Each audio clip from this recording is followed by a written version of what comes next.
Can we talk a little bit about human sex trafficking? Absolutely. Yeah, how much of a problem is this? We read it every once in a while in the news, you know, and this has got to be some awful crime. And you know, could you enlighten us a little bit more about this? It is an awful crime, and it is something that's kind of hit this particular region recently. Oh, really? This is not something, you know, when you said human trafficking, when I first started doing this in 2006, this isn't something that was on the radar, and even up until a few years ago. But one of the things that gangs do is they look at themselves as a legitimate business. And the goal of any business is to make money, to turn a profit. Yeah. And they're looking to do that, and obviously they do that in ways like selling guns and selling drugs and those illegal means.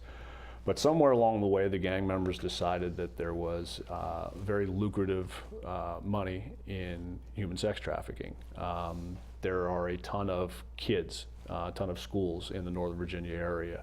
And again, with the more kids you have, the more issues that kids go through when they're in high school and middle school anyway. So they have a hard time adjusting sometimes to school. And the gang members prey on that insecurity. And in particular, the insecurity of young girls who are looking to belong. Maybe they're not popular in school. They're not the stereotypical pretty girl. They're not the captain of the cheerleaders or in with the in crowd at school. And those are the types of girls that the gang members want to go after. They want to go after these girls because they know, again, they're looking to belong to something. Mm-hmm. So what they do is they go out and, again, either through the internet or maybe at the mall, they will throw something out to a young lady via her Facebook or Twitter account and say, you know what, you're a very beautiful girl. I think you could be a model. I could help you make some money and help you realize your dream.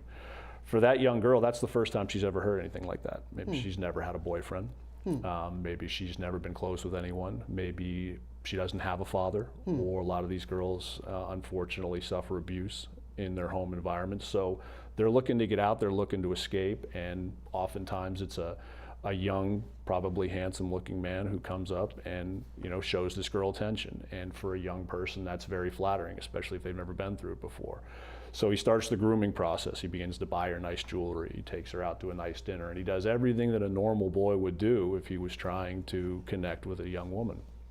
And then somewhere along the way, he begins to slowly turn her towards this lifestyle. It can be either, you know, he's having problems with his finances, and he needs this girl to perform sexual favors to help get him out of a jam. And oftentimes it can be, you know, he lures her into a party, and she thinks she's going to a party with a group of friends, and it turns out that it's a group of gang members there. They use drugs and alcohol to maybe slip something in one of these girls' drinks or get them to the point where they're intoxicated, and then they take advantage of her sexually. When that process is done, they go through the process of threatening her and saying, if you tell anyone, we'll come after you, we'll come after your family.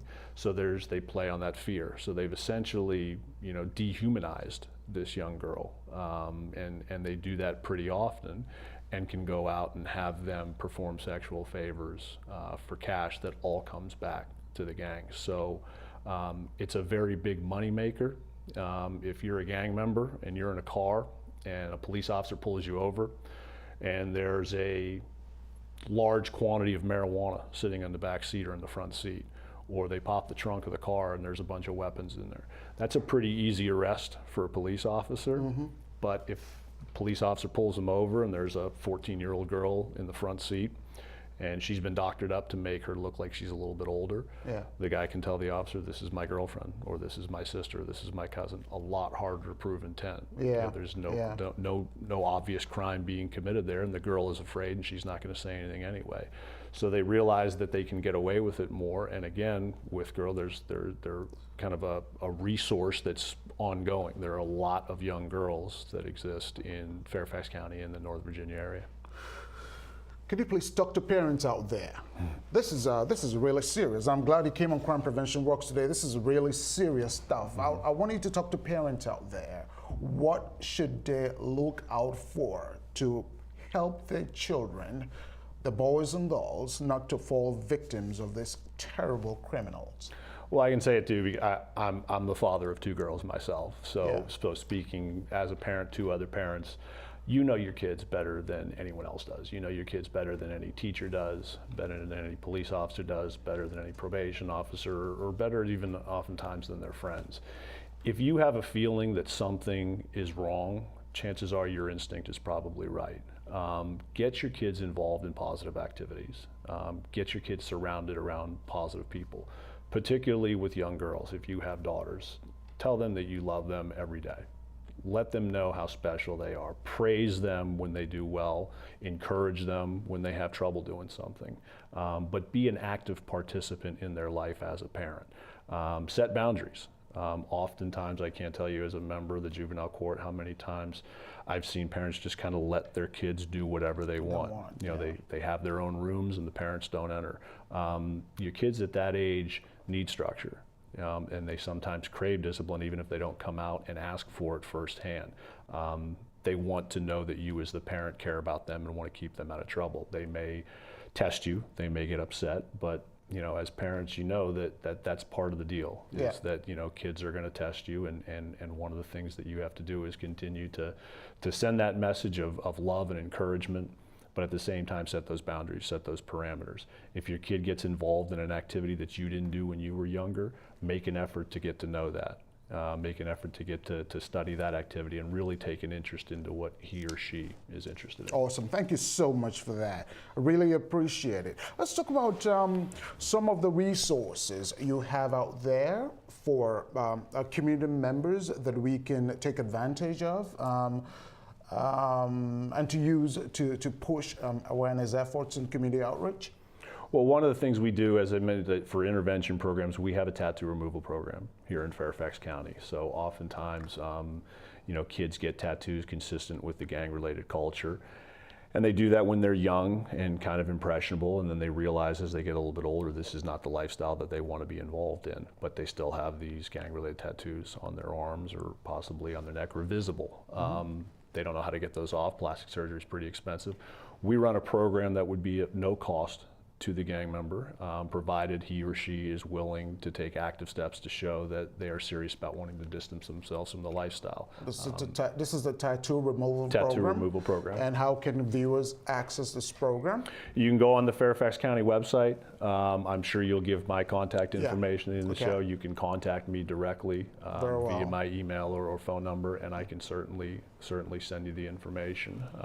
But I've actually dispersed this out through a number of the different agencies that work in Fairfax as well. Very good. Tattoo removal is one. Which other programs do you have? We have another program which we run in the summer.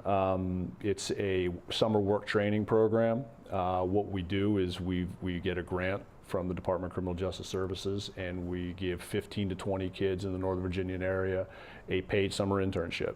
You know, they're recommended by either their probation officer or their school counselor. Again, it's a young kid or possibly older kid who wants to distance themselves from that lifestyle or was beginning to get caught up in the early stages of gang affiliation.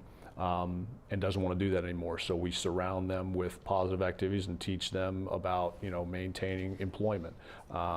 We set them up with an internship, usually within a mile from their house, and they get paid throughout the summer, so they learn what an honest day's work is like.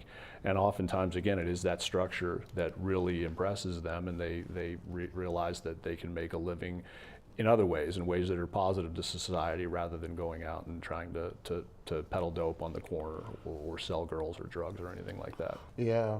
I just want to take you a step back. How would you describe the number? Would you have any sense of how big the gang community in Northern Virginia is, by any chance? I would be had to give, actual statistics or numbers. I know law enforcement, certainly keeps on. But what I always do and what we do in the court is, we focus a lot on prevention. So we actually look at, oftentimes the police know who the gang members are. Yeah. We try to get those kids who are on the fringe, those kids who are sitting by themselves at the lunch table, those kids who are starting to hang around with the wrong group, those kids who, when they walk down the hallway, all the teachers and counselors and all that can point and say, if something isn't done in about 3 months or in about 6 months. But how do you, in your office, how are you able to identify, target, and help these particular kids? I have incredible coworkers that I work with on a regular basis through the Fairfax Juvenile Court and through other agencies throughout Northern Virginia. Right. I have 4 other counterparts who do what I do in the neighboring jurisdictions, who oversee teams, and we're communicating constantly. The Fairfax probation officers do an incredible job of being proactive and staying involved in the kids' lives who are on probation, and encouraging them to turn their lives around. And if they see those early signs of gang prevention, they're going to contact me and ask about referrals to different programs. I've got a wonderful relationship with the Fairfax County Public School System and a lot of the SROs and counselors, many of which myself and members of law enforcement have trained about warning signs when it comes to gang activity, or most recently the human trafficking issue. Yeah. So we're really active. It's obviously not just with Fairfax being so big and so many schools, that there's no way I can be so many places at once. But again, the fact that I have so many dedicated coworkers and peers in this profession who are willing to go out and again take that active role, that they deserve as much credit as anyone. So if we flash your number, as we flash your contact information right now, it's okay for parents to call your office if they think kids need help. Absolutely, right? I would encourage that. Yeah. Awesome.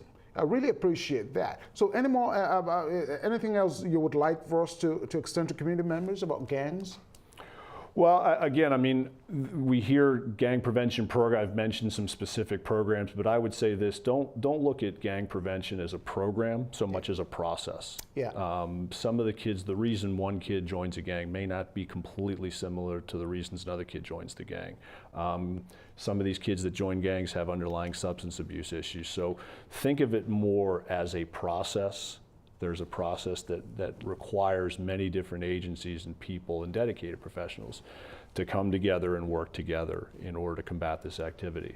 But you also highlighted it in your opening remarks. The issue of gangs, it's our problem. It's a community problem, and it's something that if you see gang graffiti on the side of the road or somewhere, don't just drive by and assume that somebody else will pick up the phone and call about it.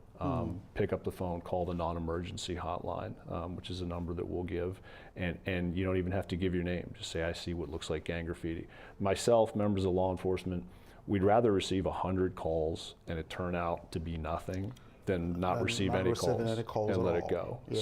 So just the whole message that, again, I think that we've hit on, that you stressed, was to be proactive, in particular in your own kids' lives. Yeah. But if you see those other kids that maybe your kids are associated with, encourage them, provide them with the information, provide them with the knowledge that resources are out there, and there's plenty of professionals here in Fairfax and the Northern Virginia area that want to help. It's a very, very good tip. Ladies and gentlemen out there, if you see graffitis, even graffitis, please call the number in your screen. If you see that kids need help out there, we need to step in, we need to be proactive. We need to prevent kids and save lives before people get killed. Thank you so much, Ed, for joining us. So we really appreciate having you on the show. Would you like to come back? Absolutely, be happy to come back. Awesome, very good. Thank you so much. That's it, ladies and gentlemen. As a strategic way of creating more awareness, we invite you to join us next time. We must continue to talk and engage ourselves, create more awareness, and continue to work with good guys, community professionals, law enforcement to keep America safe. Thank you for watching. So long.